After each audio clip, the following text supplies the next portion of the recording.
My 5-year-old son pointed at our bedroom closet and said, "Mommy's friend is in there." That single sentence detonated my entire world. My name is Jake Morrison, and I'm 40 years old. In that moment, I didn't freeze. I didn't cry. I didn't have some pathetic breakdown where I begged my wife, Vanessa, to explain herself. No, I ripped open that closet door and dragged out the coward hiding inside, a man named Cameron White, who thought he could fuck my wife and hide like a scared child when consequences arrived. From that instant forward, I became something different, something precise. I weaponized every legal tool, every financial lever, every social consequence I could find.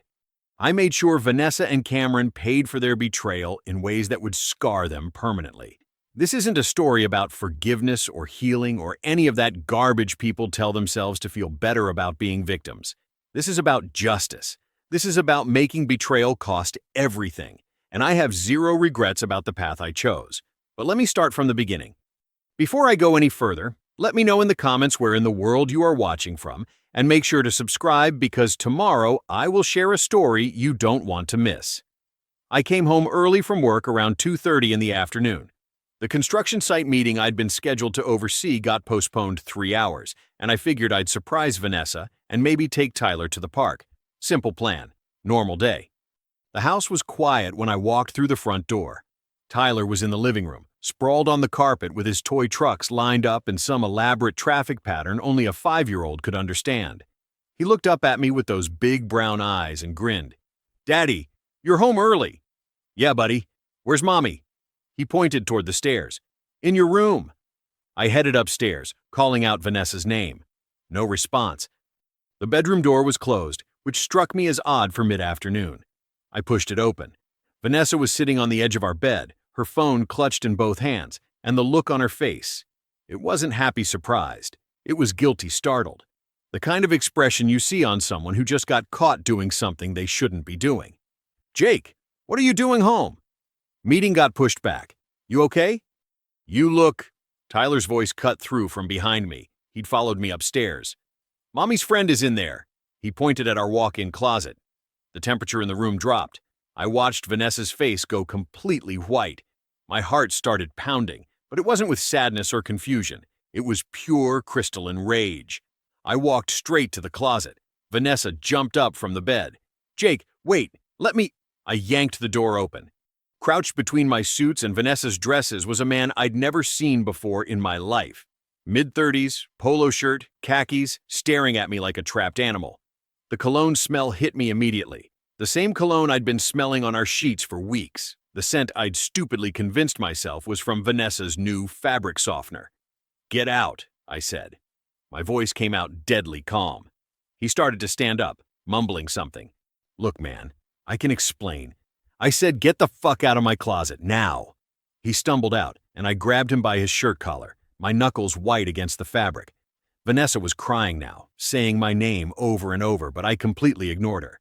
I dragged this piece of garbage to the bedroom doorway where Tyler stood watching, confusion written all over his innocent face.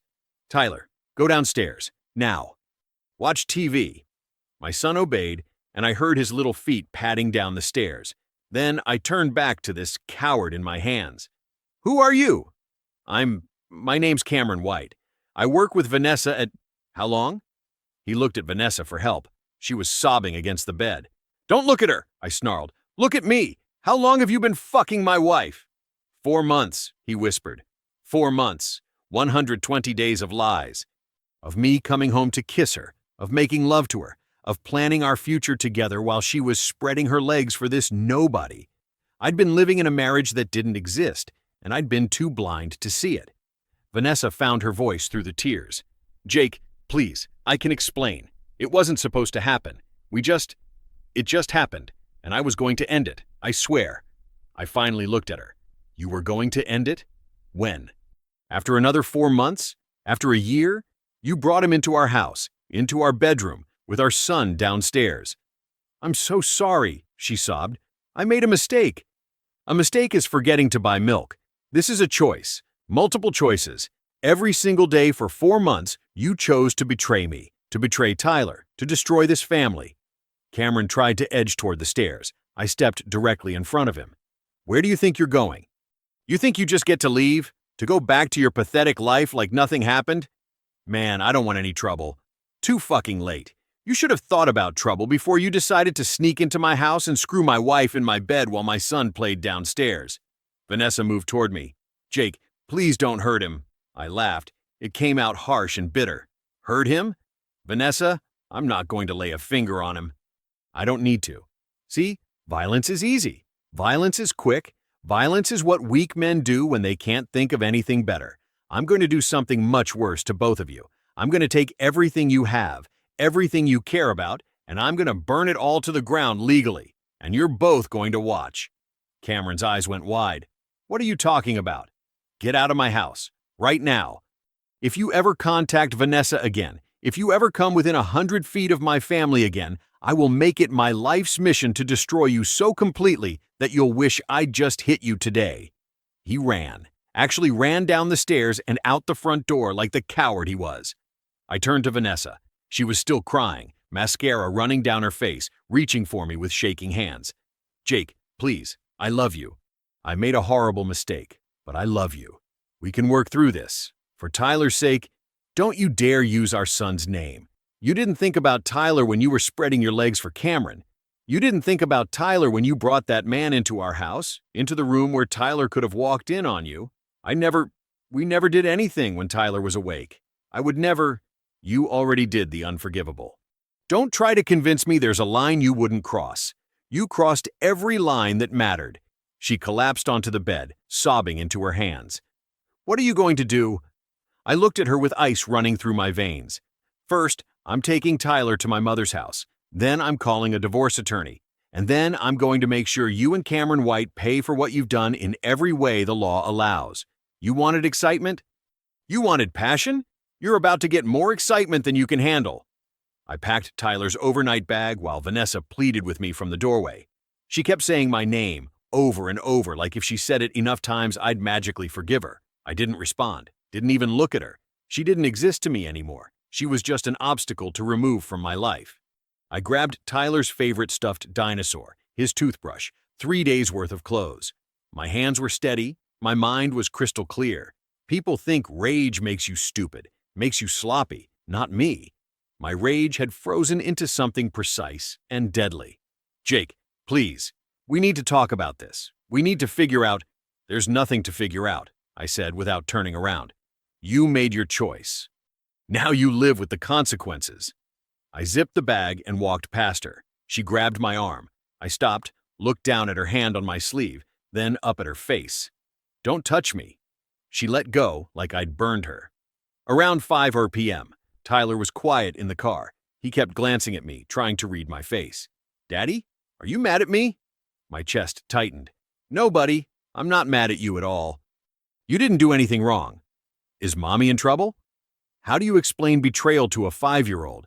How do you tell him his mother chose a stranger over your family? Mommy made some bad choices. But that's not your fault, okay? None of this is your fault. He nodded, but I could see the confusion in his eyes. That look was going to haunt me.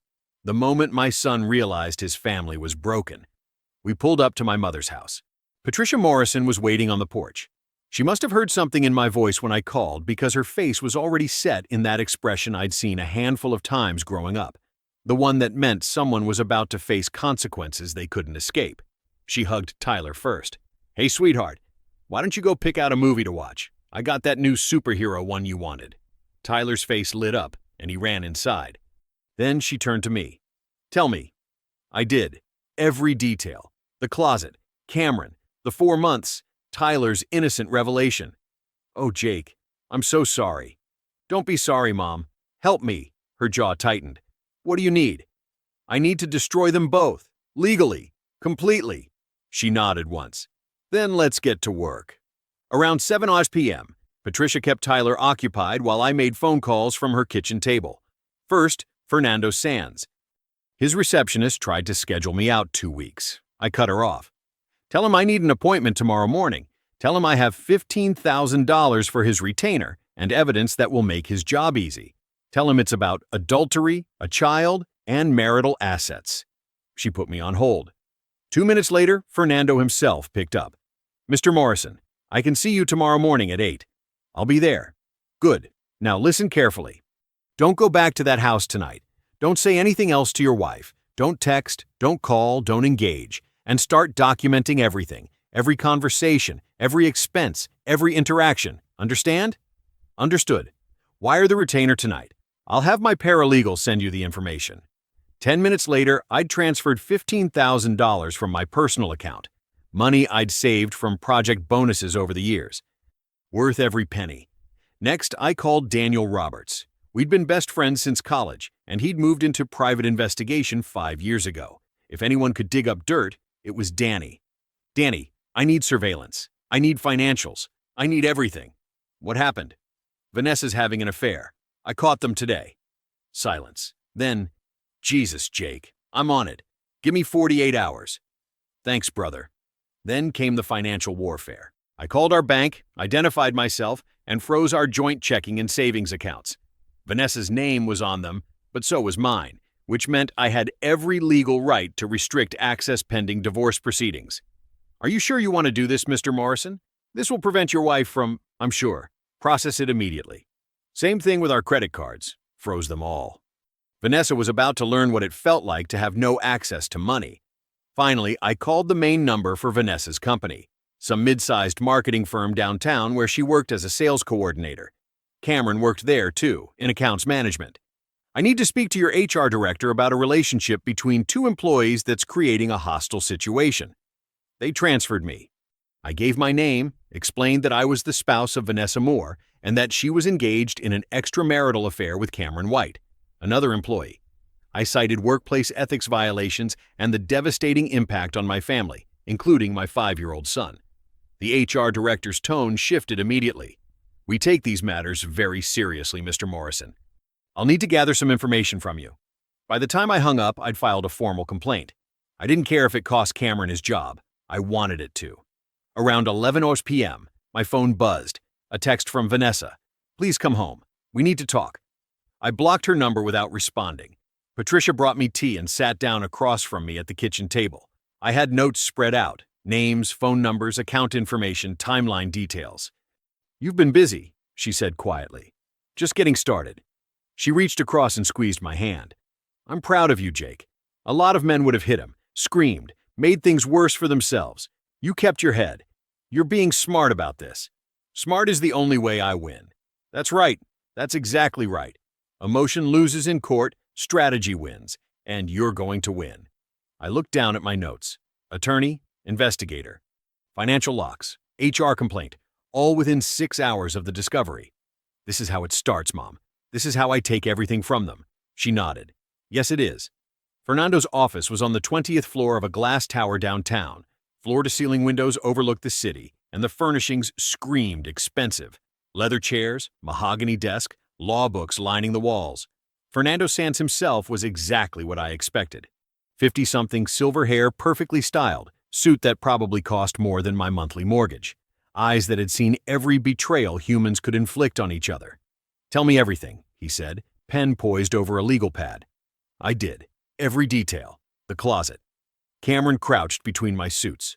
4 months of lies. Tyler's innocent revelation. Vanessa's tears and excuses. Cameron running from the house like the coward he was. Fernando took notes, his expression never changing. When I finished, he set down his pen. Here's what's going to happen.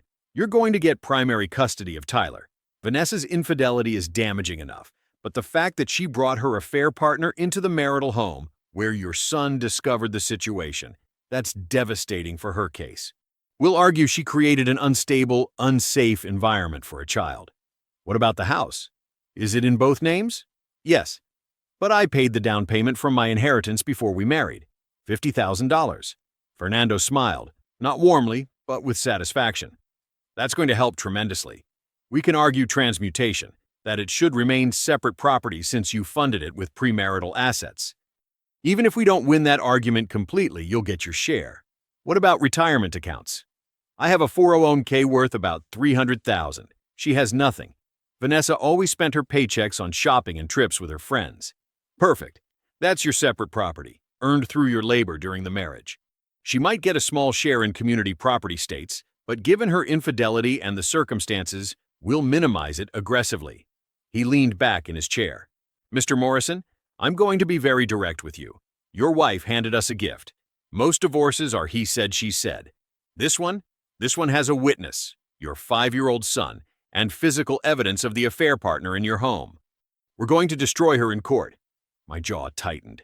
Good. Over the next 6 days, Daniel delivered results that exceeded my expectations. He showed up at my mother's house on Monday evening with a thick folder and a USB drive. "You're going to want to sit down for this," Danny said. The photos came first. Cameron's silver Honda parked outside the Riverside Inn. Timestamp, January 18th, 2:30 p.m. Another at the Downtown Suites. February 3rd, 11 a.m. 4 different hotels across the city, all during times I would have been at work. "How did you get these?" I pulled traffic cam footage and cross-referenced with hotel guest logs. Cameron's credit card shows up at 3 of these. Want to guess whose card paid for the 4th? Ours. Bingo. Danny pulled out bank statements. Our joint credit card, the one Vanessa used for groceries and gas, had charges for hotel rooms. 3 separate occasions. She'd literally charged her own affair to my account. "She's not very smart, is she?" Danny said. "No, just selfish." Then came the security footage from their office building. Daniel had somehow obtained access to the parking garage cameras. "Watch this," he said, pulling up a video file on his laptop. Vanessa and Cameron walking to Cameron's car together, her hand on his arm, him opening the passenger door for her. The timestamp read 12:47 p.m. on a Thursday afternoon 2 months ago. "That's their lunch break," Danny said. "I've got 7 instances of them leaving together during work hours." But the worst evidence, the kind that made my stomach turn, came from my own home security system. I'd installed cameras 6 months earlier after a string of neighborhood burglaries. 1 in the hallway upstairs, 1 in the kitchen, 1 in the living room. None in the bedroom itself, but enough to show who came and went. Tuesday evening, 1 week after the discovery. I sat in Daniel's home office while he pulled up the footage from my own security system. He'd accessed it remotely with the passwords I'd given him. "You sure you want to see this?" Danny asked quietly. "Show me." The first clip was from February 14th, Valentine's Day.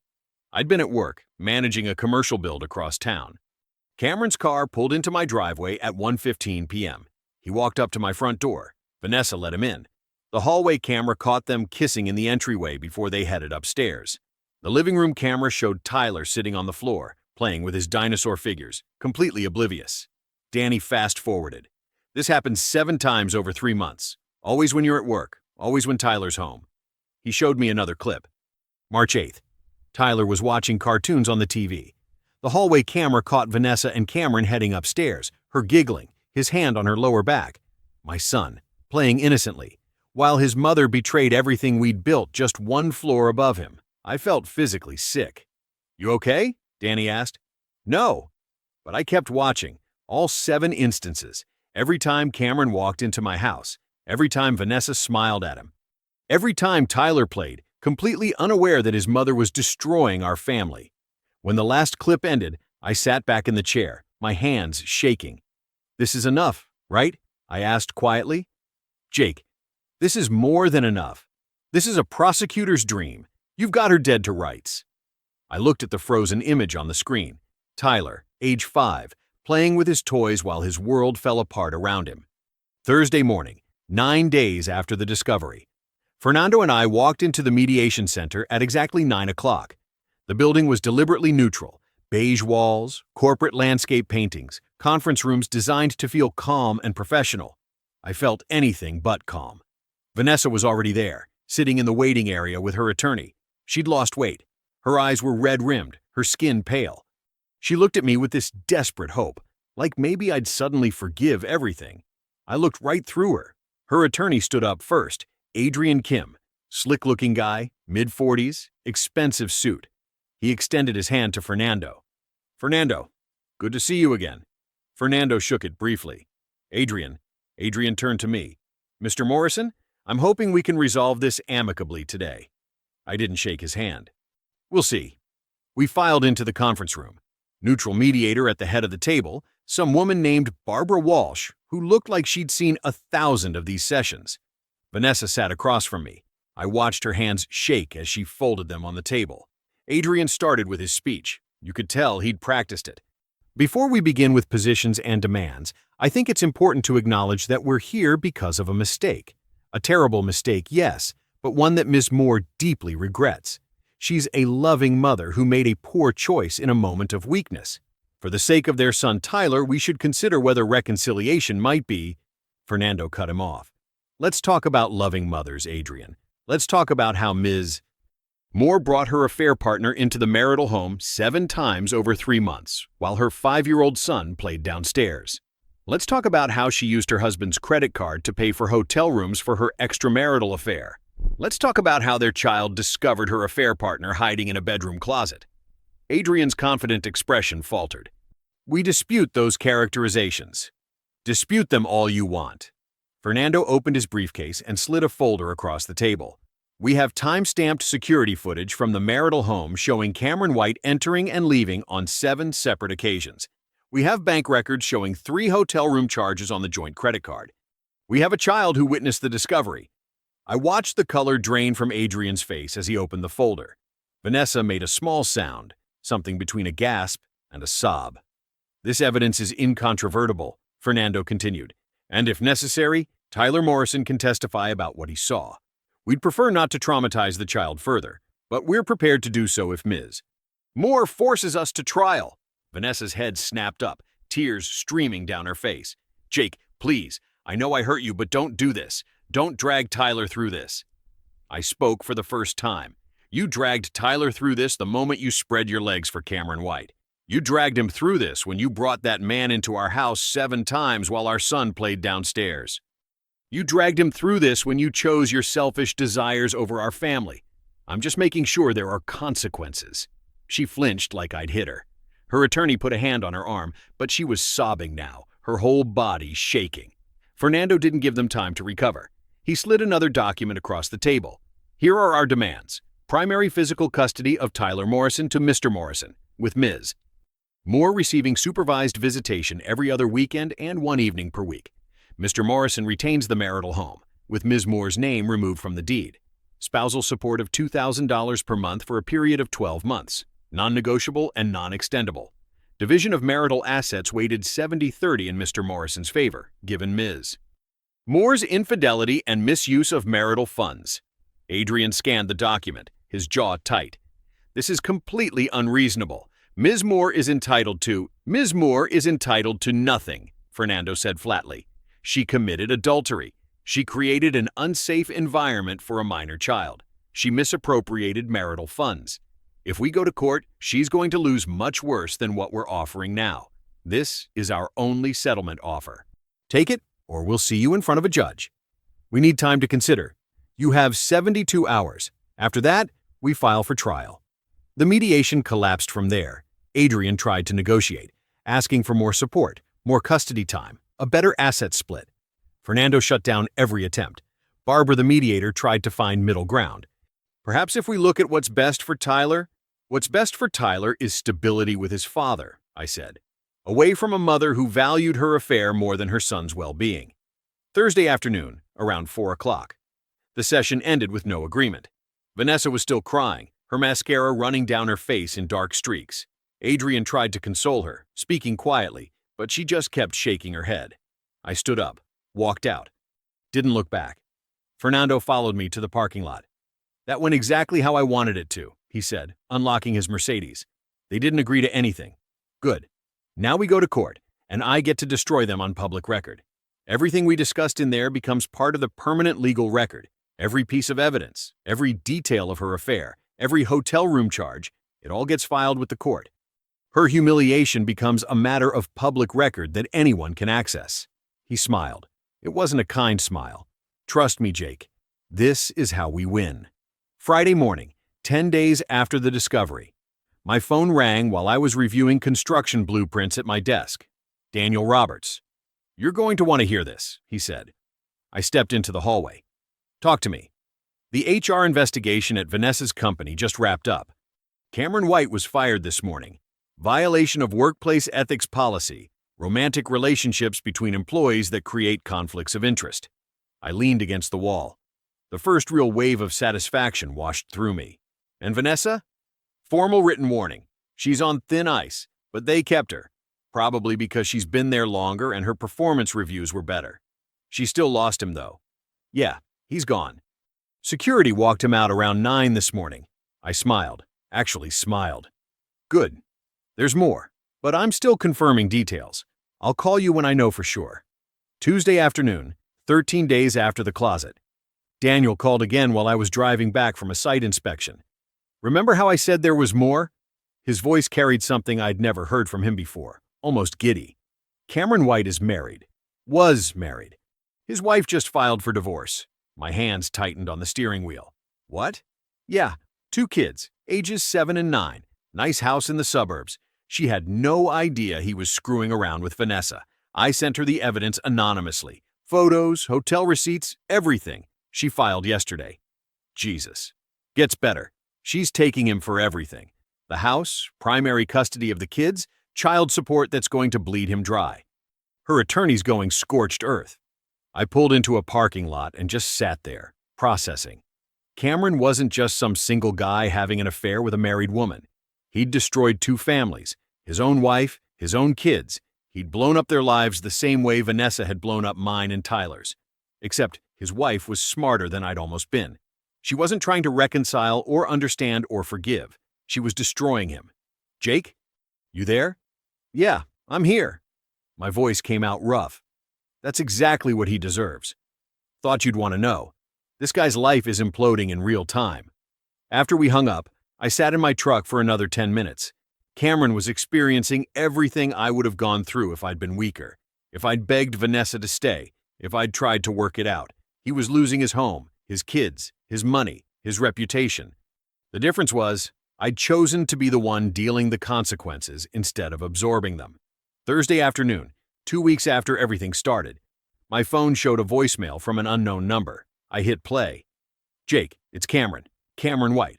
Look, man, I know you're pissed and you have every right to be, but you need to call off the attacks. My wife, my job, I've lost everything. I get it, okay? I screwed up. But my kids are suffering because of this and I deleted it. Didn't even listen to the rest. Call off the attacks? Like I was some villain in a movie he could negotiate with? No, he made his choices. Now he got to live with them. His kids were suffering? Yeah, they were. Because their father was a cheating coward, not because I'd exposed the truth. Sunday evening, 3 weeks after Tyler pointed at the closet. Tyler sat on the edge of his bed in his dinosaur pajamas, clutching his stuffed elephant. Mommy didn't come again today, he said quietly. Vanessa had missed 2 of her scheduled visits in the past week. The court order said supervised visitation twice a week, Wednesdays and Sundays, but she'd only shown up once. When she did show up, she cried the whole time. Tried to explain herself to a 5-year-old who didn't understand why his family had exploded. Tyler would come back to my mom's house confused and quiet. I know, buddy. I'm sorry. Is it because of me? His big brown eyes looked up at me and my heart cracked. Because I told you about the friend in the closet? I knelt down fast, putting my hands on his small shoulders. Tyler, listen to me. None of this is your fault. You hear me? None of it. You did the right thing by telling me the truth. You always tell the truth, okay? Mommy made the mistake. Mommy made bad choices, not you. But if I didn't say anything, then I wouldn't have known the truth. And the truth is always better than lies, even when the truth is hard. He hugged me tight, his little arms around my neck. I tucked him into bed, read him 2 stories, kissed his forehead. I love you, buddy. Love you too, Daddy. I turned off the light and stood in the hallway for a minute, my hands clenched into fists. Vanessa had done this. She'd traumatized our son. She'd made him question whether his honesty had destroyed our family. She'd put that burden on a 5-year-old child. And now she couldn't even show up for her supervised visits because she was too wrapped up in her own guilt and self-pity to be there for him. My rage burned cold and steady. She was going to pay for this. For all of it. Thursday morning, 6 months after I'd yanked open that closet door. The courthouse smelled like floor wax and old paper. Fernando walked beside me, his briefcase in one hand, looking every bit the predator he was. Ready? He asked. Been ready for 6 months. We'd crushed them in negotiations. Absolutely crushed them. Fernando had laid out the evidence. The security footage, the bank records, the hotel receipts, Tyler's statement about the closet, and Vanessa's attorney had folded like cheap cards. The settlement was everything I'd wanted and more.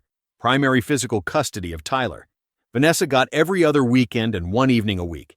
Supervised visits for the first year because of the unstable environment she'd created. Fernando had used that phrase in every negotiation, and it stuck. I got the house. Vanessa's name would be removed from the deed entirely. I kept my entire 401k, all $300,000 of it. Vanessa got $20,000 as her share of marital assets, a pittance, and 12 months of spousal support at $2,000 a month. That was barely enough to cover rent in our city. Fernando had bled her dry legally, and it was beautiful. We sat across from Vanessa and Adrian Kim in a conference room on the third floor. Vanessa looked terrible. She'd lost weight, her cheeks hollow, her eyes red-rimmed like she'd been crying for days. Good. The judge, a no-nonsense woman named Patricia Reeves, reviewed the settlement terms out loud. Mr. Morrison receives primary physical custody. Ms. Moore receives visitation as outlined. The marital home transfers solely to Mr. Morrison. Retirement accounts remain with Mr. Morrison. Ms. Moore receives a $20,000 settlement and limited spousal support for 12 months. Both parties waive future claims. Do you both understand and agree to these terms? Yes, Your Honor, I said. Vanessa's voice cracked. Yes, Your Honor. Judge Reeves slid the papers across the table. I signed fast, my signature clean and certain. Vanessa picked up the pen with shaking hands. Tears streamed down her face, dripping onto the paper. She signed anyway. It was done. 6 months of legal warfare, and I'd won everything. That afternoon, outside the courthouse, Vanessa caught up with me on the front steps while Fernando took a phone call near the parking lot. Jake, wait, please. I stopped but didn't turn around. I know you hate me, she said quietly. I know I destroyed us, but please, for Tyler's sake, can we try to be civil? I turned then, and she flinched at whatever she saw in my face. Civil? You want civil? Here's civil. You see Tyler when the custody agreement says you can see him. You don't call me. You don't text me. You don't show up at my house. All communication goes through our attorneys or the co-parenting app the court assigned. That's as civil as you're getting. I miss him so much. Her voice broke. He's my son, too. Then you should have thought about that before you fucked Cameron White in our bed. She flinched like I'd hit her. I walked away and didn't look back. Over the next 3 months, I rebuilt. Tyler and I fell into a routine. Breakfast together every morning, usually cereal or toast, nothing fancy. School drop-off. I'd pick him up from after-school care around 5:30, or my mom would grab him on days I had to work late. Dinner together, homework at the kitchen table, bath time, bedtime stories, lights out by 8:30. It was simple, stable. Everything Vanessa had taken away, I built back stronger. I started seeing Dr. Amory Taylor, a therapist my mom recommended. Not because I felt guilty, I didn't, but because I wanted to make sure I processed everything in a way that wouldn't hurt Tyler. You're allowed to be angry, Dr. Taylor told me in our second session. What Vanessa did was a betrayal. Your rage is normal. I don't feel guilty about what I did to her. You shouldn't. You use legal tools to protect yourself and your son. That's healthy. The question is whether you can move forward now that you've won. I thought about that. I think I can. And then, in October, Gina Clarkson asked me to coffee. We'd worked together on a few projects. She was a project manager at a partner firm, and we'd always been professional, respectful. But 3 months after the divorce finalized, she approached me after a meeting. Jake, I heard what happened. I'm sorry. Don't be. I'm better off, she smiled. I like your attitude. Want to grab coffee sometime? We started slow. Coffee turned into dinner. Dinner turned into a movie. She didn't push. Didn't ask invasive questions. Just treated me like a person, not a tragedy. She was different from Vanessa in every way that mattered. Honest, direct, independent. She had her own life, her own career. She didn't need me. She wanted me. There's a difference, and it matters. Saturday afternoon, mid-December. The park was cold but sunny. Tyler ran ahead toward the playground, his jacket unzipped despite my reminders. Gina walked beside me, her hands in her coat pockets. He's adorable, she said. He is, and he's been through a lot, so just be yourself. Don't try too hard. I won't. Tyler climbed onto the jungle gym, then spotted us and waved. Dad, come push me on the swings. In a minute, buddy, come here first. I want you to meet someone. He ran over, stopping a few feet away, suddenly shy. Tyler, this is Gina. She's my friend. Gina crouched down to his level. Hi, Tyler. Your dad talks about you all the time. He does? Yeah. He says you're really good at building Lego sets. Tyler's face lit up. I built a whole spaceship last week. It has lights and everything. That's so cool. Maybe you can show me sometime? Okay. And just like that, Tyler grabbed her hand and dragged her toward the swings. I stood there watching them, Gina pushing Tyler on the swing, Tyler laughing, the winter sun catching in his hair, and felt something I hadn't felt in months. Happiness. Real, genuine happiness. 1 year after I found Cameron hiding in my closet, my phone rang. Wednesday evening, March. I was making dinner, spaghetti, Tyler's favorite, when I saw Misty Garcia's name on the screen. Misty and I hadn't spoken since the divorce. She'd been Vanessa's friend, part of that whole circle of enablers who probably knew about the affair long before I did. I almost didn't answer. Jake, it's Misty. I know. What do you want? I thought you should know. About Vanessa. My stomach tightened. What about her? She lost her job. The company downsized last month, and she was one of the first to go. I stirred the pasta, keeping my voice neutral. That's not my problem anymore. I know, but Jake, she's really struggling. The settlement money's gone. She went through all $20,000 in like 4 months. She can barely make rent now. Part of me felt satisfaction. The other part, the part that remembered 8 years of marriage, felt nothing at all. Why are you telling me this, Misty? Because Tyler's her son, and she's been canceling visits with him. That got my attention. What? She's missed the last couple weekends. I just thought you should know. I gripped the phone tighter. Anything else? Cameron moved to another state. Arizona, I think. Trying to start over. But I heard his ex-wife destroyed him in the divorce. Took everything. Good. Silence on the line. Then, Jake, I know you're angry. I'm not angry, Misty. I'm past anger. I'm just done with all of you. I hung up. That Friday evening, Tyler stood by the living room window, dressed in his favorite shirt, his overnight bag packed. Vanessa was supposed to pick him up at 5. It was 5:15. She'll be here soon, buddy, I said, though something in my gut told me otherwise. 5:30? 6 o'clock? 6:30. Tyler's face crumbled. She's not coming, is she? I don't know, Tyler. I checked the co-parenting app. No messages. I sent one. Where are you? Tyler's waiting. No response. I knelt beside him. How about we order pizza and watch a movie instead? He nodded, but his eyes were wet. I watched my son try not to cry, and the rage I'd buried for months came roaring back. The following Friday, Vanessa sent a message at 4:30. I'm sick. Can't make it tonight. Sorry. Tyler took it better than the first time, but I could see the disappointment in his shoulders. The third Friday, she didn't even bother with an excuse. The app stayed silent. 5 o'clock came and went. Tyler sat on the couch, not bothering to get dressed this time. Daddy, why doesn't Mommy want to see me anymore? I sat beside him. How do you explain to a 6-year-old that his mother's guilt is eating her alive? That she's so broken by what she did that she can't face the consequences? Mommy's having a hard time right now, buddy, because of the bad choices she made. The bad choices you told me about? When she made the mistake? Yeah, because of those. He looked at me with those big brown eyes. Is she going to come back? I don't know. That night, after Tyler went to bed, I broke my own rule. I called Vanessa. She answered on the 4th ring. Her voice sounded hollow. Jake, you need to show up for your kid. I can't, Jake. I can't face him. I can't face what I did. This isn't about you anymore. You want to wallow in your guilt? Fine.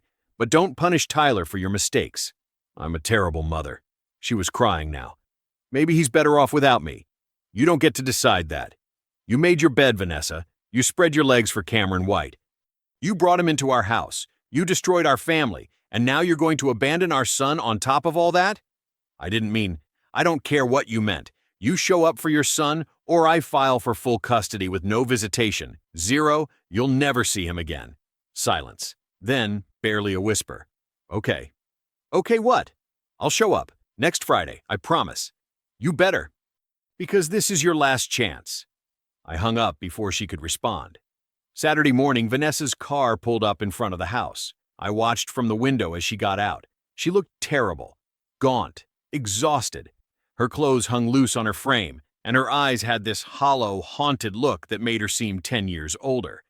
Tyler grabbed his overnight bag and headed for the door. I followed him out. "Hey, buddy," Vanessa said, forcing a smile. Her voice cracked. "Hi, Mommy." Tyler hugged her, but I saw him pull back quickly, confused. Vanessa looked at me. I didn't say anything, just nodded. She drove away with Tyler, and I went back inside. When Tyler came home Sunday night, he was quiet. I made him dinner, and while we ate, he asked, "Daddy, is Mommy sick?" I set down my fork.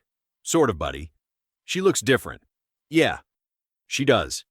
He didn't ask anything else, but I could see it worried him. The following Tuesday, my phone rang. Lorna Jones.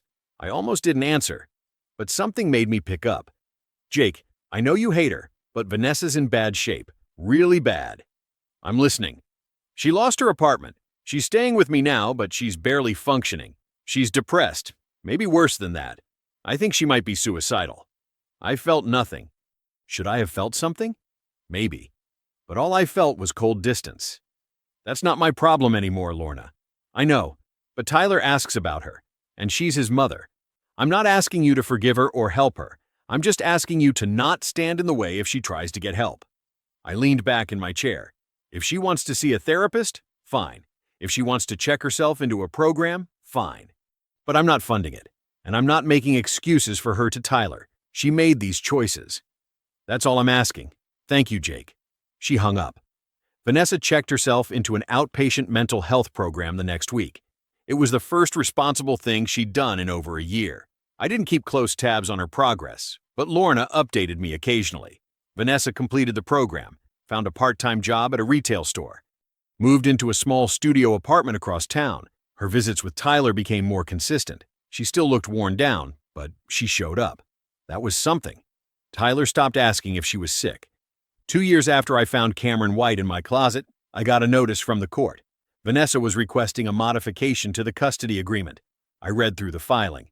She'd completed her mental health program, maintained steady employment for 8 months, secured stable housing.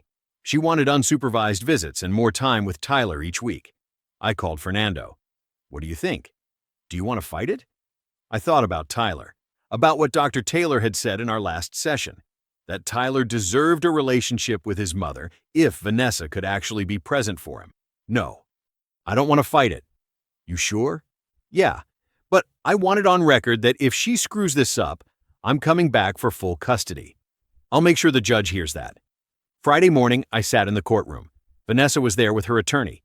She'd gained a little weight back, looked more like a person and less like a ghost. The judge, an older woman named Judge Patricia Mendez, reviewed the documents. Vanessa's mental health records. Employment verification. Tyler's therapist's recommendation that increased time with his mother would be beneficial. "Mr. Morrison, do you object to this modification?" I stood. "No, Your Honor, but I want it on record that if she misses visits or creates any instability for my son, I'll be back here requesting full custody immediately." Judge Mendez nodded. "Understood. Ms. Moore, you've been given an opportunity here. Don't waste it." Vanessa's eyes filled with tears. "I won't, Your Honor. Thank you." The judge signed the order. Modified custody. Vanessa got unsupervised visits, every other weekend plus 1 weeknight dinner each week. It was more than she deserved, but it was what Tyler needed. Outside the courthouse, Vanessa approached me cautiously. "Jake, I know you'll never forgive me. I don't expect you to, but thank you for not fighting this. I didn't do it for you. I did it for Tyler." She nodded, wiping her eyes. "I know, and I'm grateful. For what it's worth, I'm sorry. For everything." I looked at her, really looked at her. She'd aged a decade in 2 years. Her eyes carried the weight of everything she'd lost. "You know what, Vanessa? I believe you're sorry. But sorry doesn't change anything. Sorry doesn't give me back the years of trust you destroyed. Sorry doesn't erase the trauma you caused Tyler. Sorry is just a word." "I know," she whispered. "Good. Then show up for your son. That's all I care about now." I walked away and didn't look back. 6 months after that courthouse hallway conversation, Gina and I got married. Saturday afternoon in September. Small ceremony at the courthouse. Just us, Tyler, my mother, and Gina's parents. Tyler was our ring bearer. He wore a tiny suit I'd bought him the week before, and he grinned from ear to ear the entire time. After the ceremony, while we were signing the paperwork, Tyler tugged on Gina's dress. "Are you going to be my new mom?" Gina knelt down so she was eye level with him. She smiled, but it was gentle, honest. "I'm going to be your stepmom," she said. "You already have a mom. But I'm going to love you and take care of you like you're my own. Is that okay with you?" Tyler thought about it for a second, then threw his arms around her neck. My heart swelled. We bought a new house 2 months later. Bigger than the old one, 3 bedrooms, a real backyard with a fence, trees that would turn gold and red every autumn. Tyler got his own room. We let him pick the paint color. He chose blue. We hung his superhero posters on the walls, framed some of his artwork from school, built shelves for his books and toys. He loved it. And then, because I'm apparently a sucker, we adopted a dog. Golden Retriever puppy. Tyler named him Brenton after some character in a cartoon I'd never heard of. Life was good. Better than good. I thought about Vanessa sometimes. About how she'd thrown it all away. 8 years of marriage, a home, a family, stability, for 4 months of excitement with a coward who hid in a closet when he got caught. She destroyed her own life chasing something that was never real. And Cameron? I heard through the grapevine that he'd remarried. Some woman he met online. But from what I gathered, he was miserable. His new wife didn't trust him. Go figure. His kids from his first marriage wanted nothing to do with him. He was working some dead-end job, living in a tiny apartment somewhere across the country, still paying for those 4 months, still would be for the rest of his life. They both got exactly what they deserved. 3 years after I found Cameron White in my closet, I'm sitting on my back porch. Tyler's in the yard, throwing a tennis ball for Brenton. The dog's a year old now, all legs and energy and enthusiasm. Gina's beside me, her hand in mine. She's 8 months pregnant with our daughter. We're naming her Emma. Tyler runs up to us, out of breath, smiling. Brenton's right behind him, tail wagging. "Dad, can we get ice cream after dinner?" "Sure, buddy." He runs back to the yard. Brenton chases after him. Gina squeezes my hand. "You did good, Jake. Look at him. He's happy." He is. That's all that matters. My phone buzzes on the table. I glance at the screen. It's a message on the co-parenting app from Vanessa. Picking up Tyler at 5 p.m. tomorrow. Looking forward to it. She's been consistent for over a year now. Better job. Assistant manager at some retail chain. Small apartment that's actually clean and stable. A car that runs. She's in therapy regularly. She's building a relationship with Tyler. Slowly, carefully. But she lost everything else. She lost me. Lost the house we were supposed to grow old in. Lost her reputation. Lost the life we'd built together. And she'll never get any of it back. Cameron's life is still a disaster from what I've heard. Remarried but miserable. His new wife watches him like a hawk because she knows what he's capable of. His kids from his first marriage won't speak to him.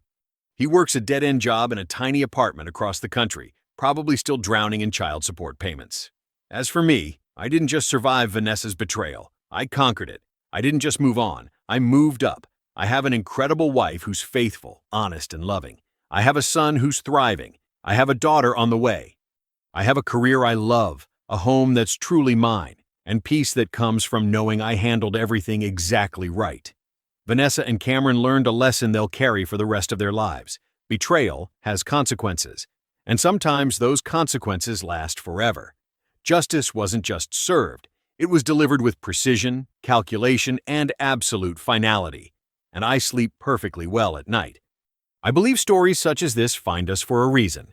If this one touches you, please subscribe. I share a new one every day. In the meantime, there are 2 stories on the screen that are even better.